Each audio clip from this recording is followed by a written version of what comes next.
हुजूर, माझ्यामुळे कधीच कटकट होणार नाही. होय? सिद्धी हुजुरांनी केली ती काय होती? कटकटच ना? मुझे बताओ हुजूर, जब से मैं जंजीरा में आया हूं तब से आज तक कभी मेरे हाथों गलती हुई है? माझ्यामुळे कधी कटकट झाली आहे? माझा वस्ताद सिद्धी हुजुरांच्या गळ्यातला ताईत कसा बनल याचाच मी विचार केला की नाही? हाँ, लेकिन हे बघा, मी कधीच खोटं बोलणार नाही. दाल में जरूर कुछ काला है, लेकिन वो दाल दूसरा तीसरा कुणीच नसून कोंडाचीच आहे. दाजी, हा, रणजितीत ठोकायचा खेळा सापडल्यापासून मला त्याच्यावर लयच संशय यायला लागलाय. आपल्या सिद्धी हुजुरांमुळे कसा उभा राहतो, कसा मुजरा करतो, कसा मुजरा करतो? न झुकताच आदाब करतो. बघा, आठवा. न झुकता अदब.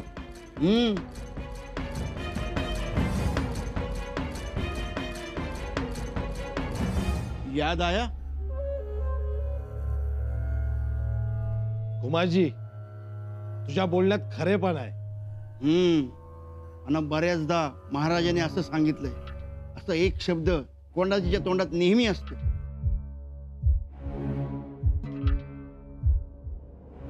ज्या राजाच्या दरबारी मी आज चाकरी केलेली आहे, त्या राजाच्या दरबारी परस्त्रीला आई म्हणायची परंपरा.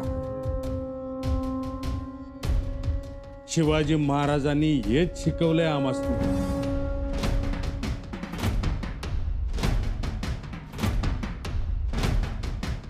खरंय कुमारजी. बघा, आता तुमचं तुम्हालाच आठवण. समजा कावा. कुमारजी, तू बोलतोयस ते बरोबर आहे. आता पटली ना खात्री? कोंडाजी सहजासहजी जंजिऱ्यात आला नाही ते. पटली, खात्री पटली. त्याला जर मनापासून जंजिऱ्यात यायचं असतं तर आपल्या कुटुंबात कबिला सोबत आला असता तो. पण कोंडाजीचा कुटुंब कबिला अबदर रायगडावरच आहे. कुमारजी, काहीतरी गडबड आहे. वय वय, हे समजा सिद्धी हुजुरांना सांगायला पाहिजे आणि त्यांना पटवून बी द्यायला पाहिजे. वय, म्हणजे कसं, बाद में कटकट नको. कटकट नको.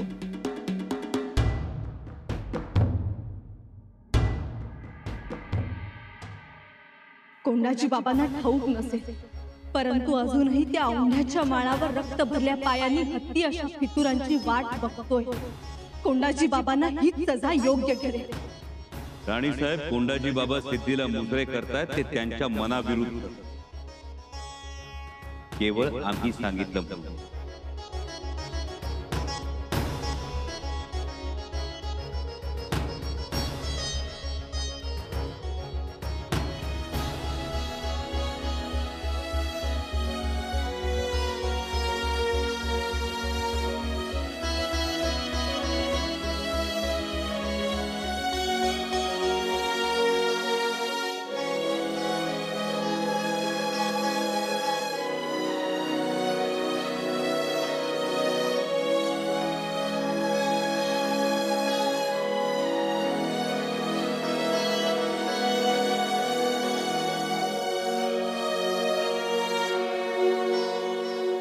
येसू,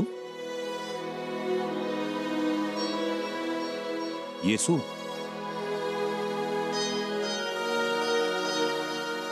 काय झालं? नाही, काही नाही.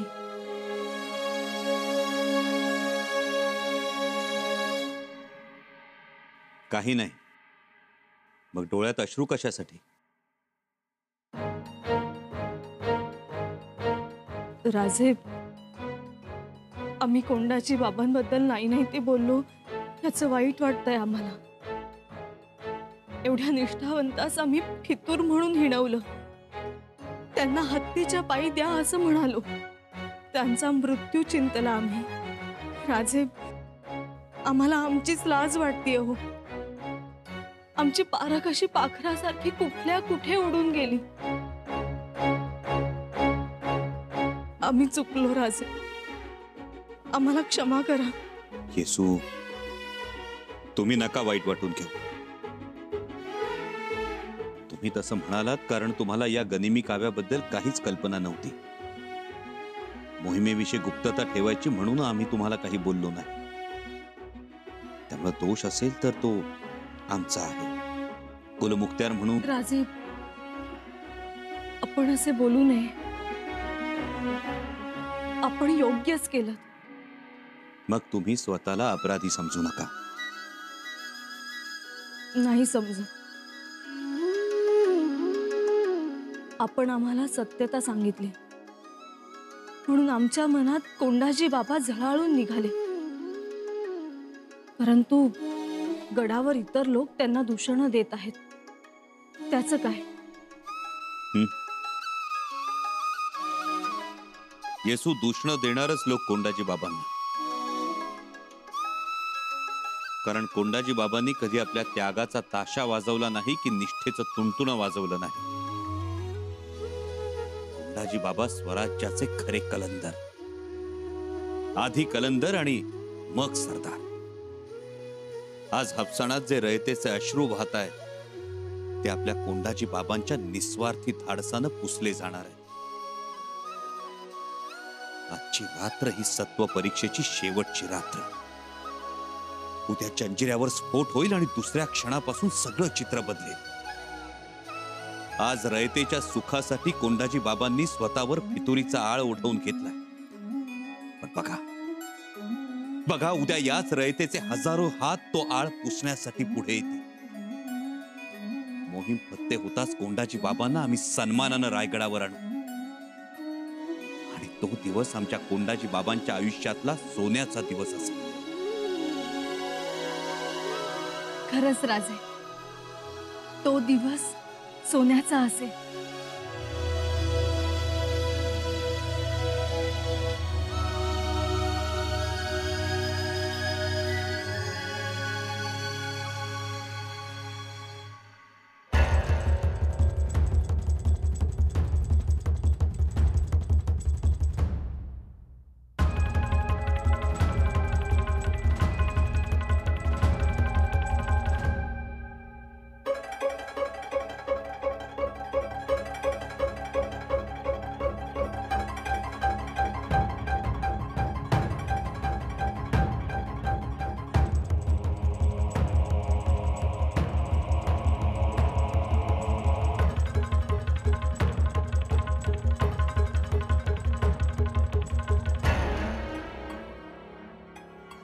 शिलेदार,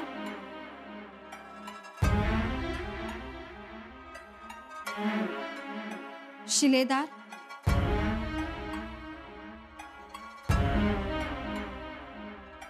शिलेदार,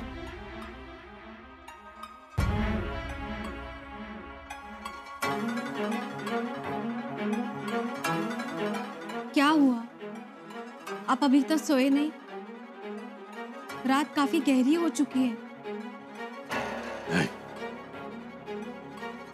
झोपच येईना झाल्या बघ.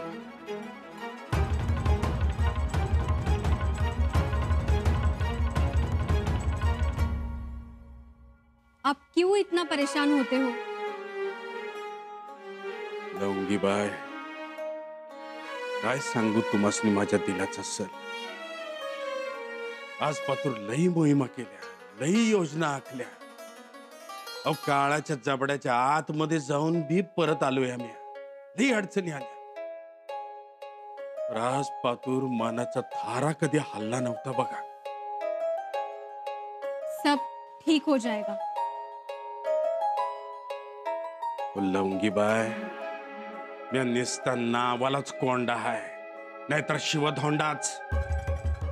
असा सन्नकना काळावर बसला की नाही की माणूस पाणी बी नाही मागत. हे तर लई येळ गेला हो. आप फिक्र मत करना. लवंगीबाई, माझ्या राजाचं सपन आहे यो जंजिरा स्वराज्यात आणण्याचं. आणि यो जंजिरा स्वराज्यात का आणायचं माहितीये का? तुमच्यासारख्या बाया बापड्यांची आबरू वाचवण्यासाठी, त्यांना सुखी ठेवण्यासाठी.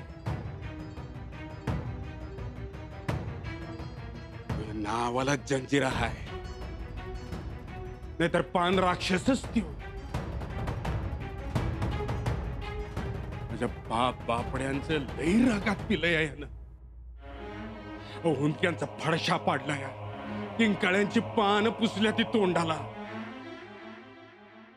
त्यांची जवानी अशी वरपून वरपून खाल्ली आहे त्यानं. कोपरा पातूर वागाळीच तवर. लई हरामाची अवलाद हाय आणि म्हणूनच त्याचा घास घेण्यासाठी मी हेतूवर आलो या. मोहकाच मिळेना बघा. माझं राज वाट बघत असतील तिथं किनाऱ्यावर. थोरल्या महाराजांचं बी सपान होतं, हे जंजिरा स्वराज्यात घेऊन यायचं. त्यांचा बी आत्मा पाखरू बनून फिरत असेल इथंच कुठेतरी. आणि त्यांचं सपान पूर्ण होताना या कोंडाजीचा हातभार लागावा म्हणून जीव कासावीस होतो या.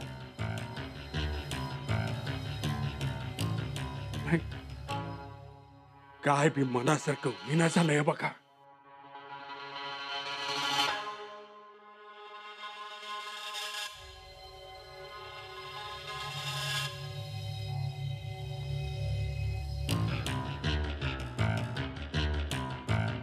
आमीन.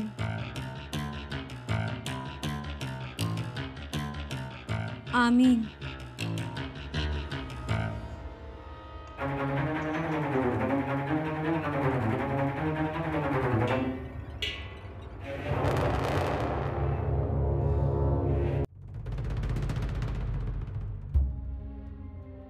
खंडूजी, फौजेला आदेश द्या, तयार राहा म्हणावं. कविराज, फौजा तयार आहेत. स्वारांनी घोड्यावर जिन कसलाय. छान. आता आपली फौज थांबेल ते घोड्यांच्या टापा समुद्राच्या पाण्यात बुडाल्यावरच. आता राहत नाही म्हणून विचारतोय. अहो, आपला खरा शत्रू वरून येतोय, मग आपण खाली का निघालोय? खाली म्हणजे जंजिऱ्यावर. हो, पण जंजिऱ्याच्या मोहिमेची एवढी निकड होती का? नाही, तुम्हीच सांगा. निकड असल्याशिवाय महाराज कोणताही निर्णय घेणार नाहीत. तरी माझ्या मते जंजिऱ्यावर जाण्याची ही वेळ योग्य नाही. आणि का? तर त्या कोंडाजीसाठी. रावजीना ना, अहो दुसरी बी कारणं असतील की. ती यांनाच माहित, पण ते सांगणार नाहीत. तर त्यांच्याकडून आजपर्यंत कोणती खबर बाहेर आली आहे का? पण हे मात्र खरं.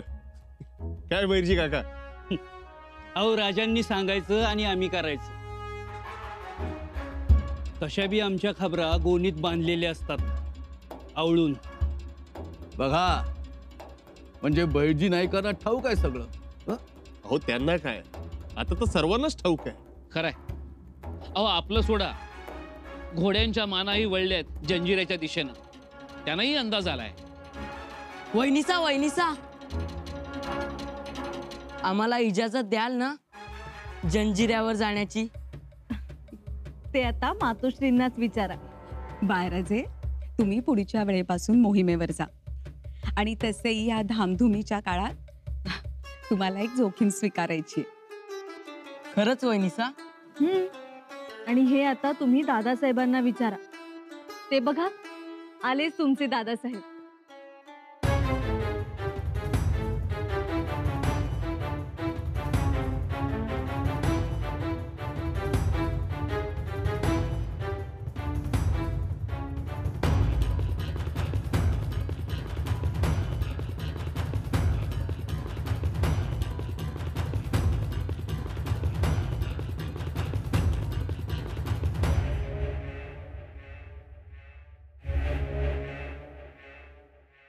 राजे, यश घेऊन या.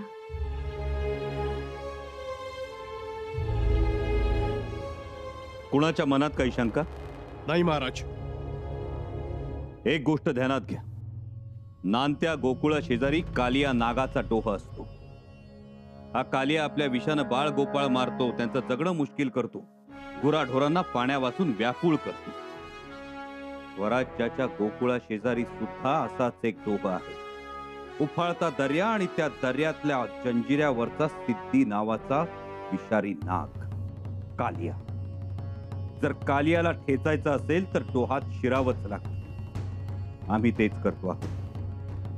पण महाराज, या वेळेस तुम्हाला एक नाही तर 2 कालियांना ठेचावं लागेल. एक म्हणजे सिद्धी आणि दुसरा कोंडाजी. बोला हर हर महादेव, हर हर महादेव, हर हर महादेव.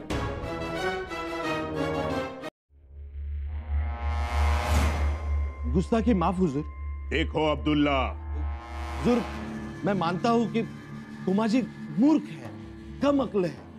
उसकी बात हमारे सामने क्यों? बकवास बंद करो. हुजूर, मैं ये कहना चाहता हूं कि हुजूर, कुमाजी की बातों में कुछ है. हमें उसे वजूद देना चाहिए हुजूर. कहना क्या चाहते हो? हुजूर, कुमाजी की कई सारी बातें गलत भी तो नहीं है. अगर उसकी बातें सही है तो गद्दार कौन है? कोंडाजी. क्या? नहीं, सबसे बड़े गद्दार तुम हो.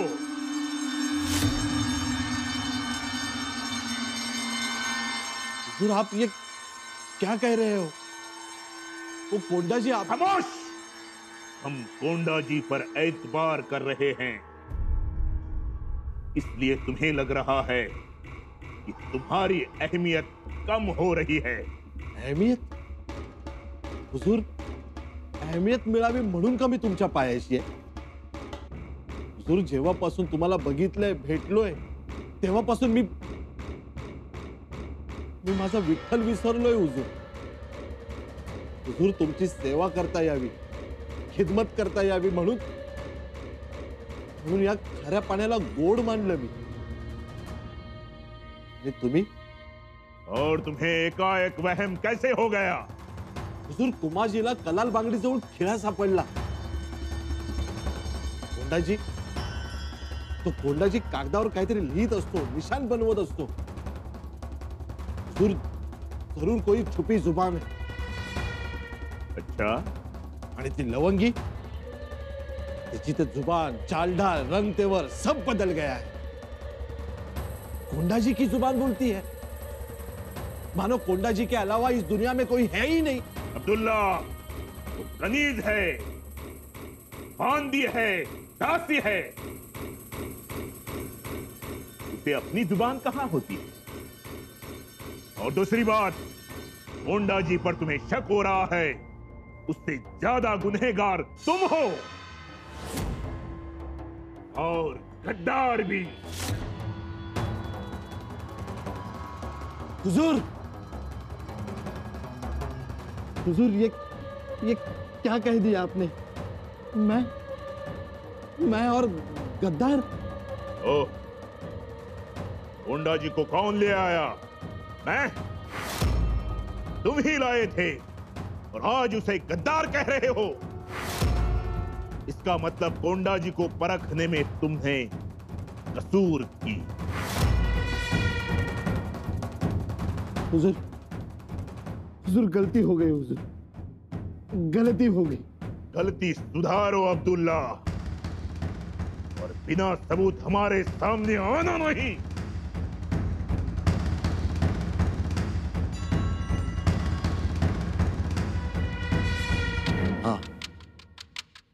हाँ हुजूर, मैं सारे सबूत इकट्ठा करूंगा और आपके सामने पेश करूंगा और अपने आप को बेगुनाह साबित करके ही रहूंगा. देखना हुजूर, असली गुनहगार जल्द से जल्द आपके कदमों में होगा हुजूर. हाँ.